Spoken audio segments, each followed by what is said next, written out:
Thank you, William. This edition of Make Europe Great Again is a tribute to Charlie Kirk. This panel is about the legacy of Charlie Kirk. Charlie Kirk is a martyr of faith, a martyr of freedom. But what is a martyr? Let me speak not as a senator, but as a Christian and as a theologian, if I may. A martyr is one who effaces oneself in order to do the will of God. One who renounces and completely surrenders his own will to the will of God.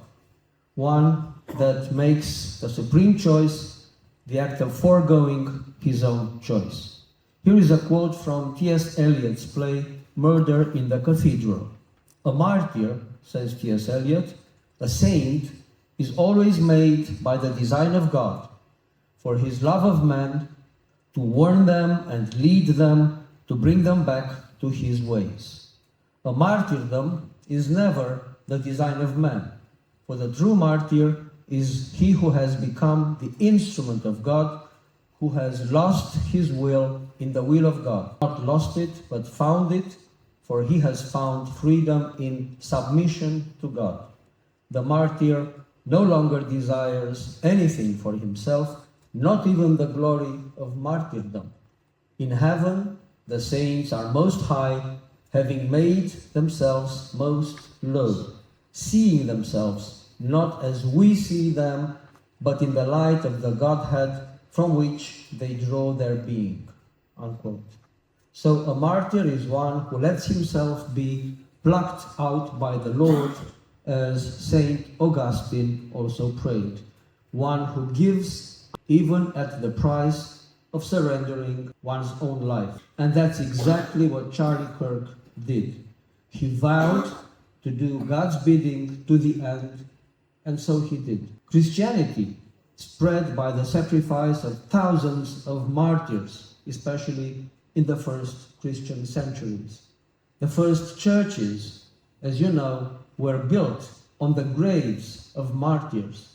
Even today, relics of martyrs are placed in the holy table of our churches. Some people have said that we should not speak of martyrdom because this, they said, might trigger persecutions and violence. Oh yes, we should speak of martyrdom. The church was built on martyrs. The blood of martyrs is the seed of Christianity. If the left-wing terrorists, fanatics, anti-Christian beasts and neo-Marxist progressists want to go on killing, assassinating the freedom fighters and the faithful, as William said, they don't play by our rules, they play by crime and by murder. Well, they should do it anyway, with or without us talking about martyrs.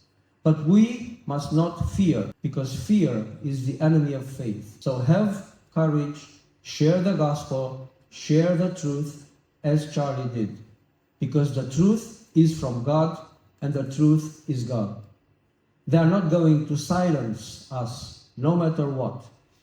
And we shall win, as Will also said. Because we are fighters.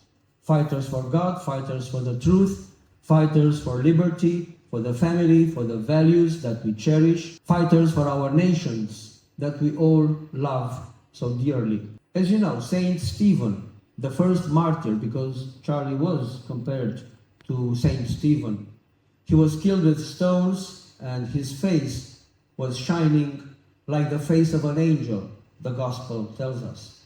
For me, Charlie Kirk was like an angel because anyone who boldly and sincerely confesses his faith in God publicly is an angel of God on an evangelizing mission. Christ told us, "Be not afraid of those who kill the body, but cannot kill the soul."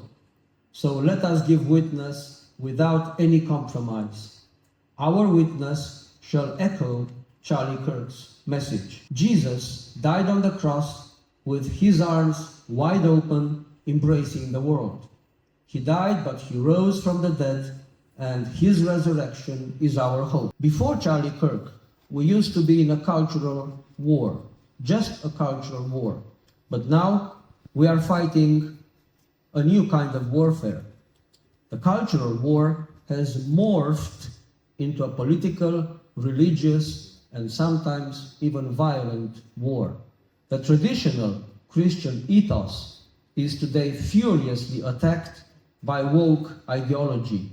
Woke militant Ibram Kendi, because they have such authors, he said racism is a cancer. Well, I say woke ideology is a cancer.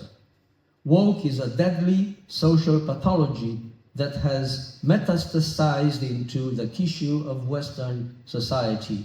Wokeists are waging an atheistic and often demonic warfare. They stop at no violence, going as far as murder.